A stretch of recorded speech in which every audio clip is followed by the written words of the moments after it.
பொங்கலுக்கு முன் மெகா சம்பவம். ஸ்டாலின் எடுத்த அதிரடி முடிவு.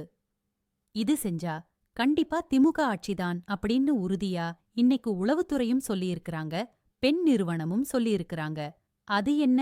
ஏற்கனவே பெண்களுக்கு விடுபட்ட பெண்களுக்கு உரிமைத் தொகை கொடுத்துட்டு இருக்கோம். பொங்கலுக்கு ரேஷன் கார்டுக்கு 3000 ரூபாய் கொடுக்கலாம் அப்படின்னு முடிவாயிருக்காம். இது போதாது, இன்னும் பெரிய பம்பர் ஆஃபர் கொடுக்கணும் அப்படின்னு சேம் நினைக்கிறாராம். அது என்ன ஆஃபர்? எப்படி நிதிஷ்குமார் இன்னைக்கு 70 கோடி பெண்களுக்கு 10,000 ரூபாய் கொடுத்தாரோ, எப்படி ஷிண்டே தீபாவளிக்கு போனஸ் கொடுத்தாரோ, அதே போல நம்ம இன்னைக்கு தமிழக மக்களுக்கு ஒரு ஊக்கத்தொகை கொடுக்கணும். இதுதான் இப்ப பிளான் ஆயிருக்காம்.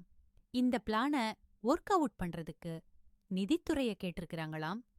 நிதித்துறை செயலாளர் இல்லைங்க பணம் இல்ல அப்படின்னு சொல்லப் போக, என்ன பண்ணுவீங்களோ தெரியாது, இதற்கு பணம் கண்டிப்பா வேணும், என்ன வேணா பண்ணலாம், வேற என்ன பண்ணணும்னு சொல்லுங்க அப்படின்னு இன்னைக்கு சிஎம் கேட்டிருக்காரு.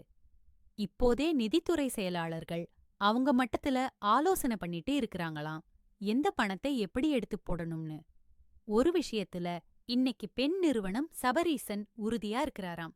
எப்படியும் இந்த ஊக்கத்தொகைய கொடுத்துட்டு தான் தேர்தலை சந்திக்கணும். அது மட்டுமல்லாமல் ஜனவரி முதல் வாரம் சட்டசபை கூடுது. பலவிதமான கவர்ச்சித் திட்டங்களை அறிவிக்க போறாங்க.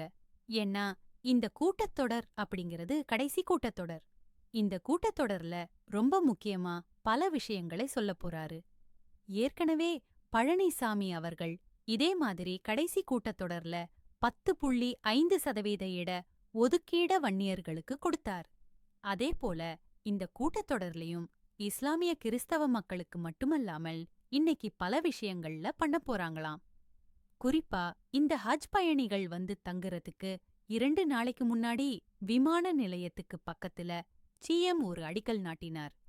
இதே போல பல ஜாதிகளுடைய கோரிக்கையை நிறைவேற்றுவதற்கான வாய்ப்புகள் நிறைய இருக்குறாம்.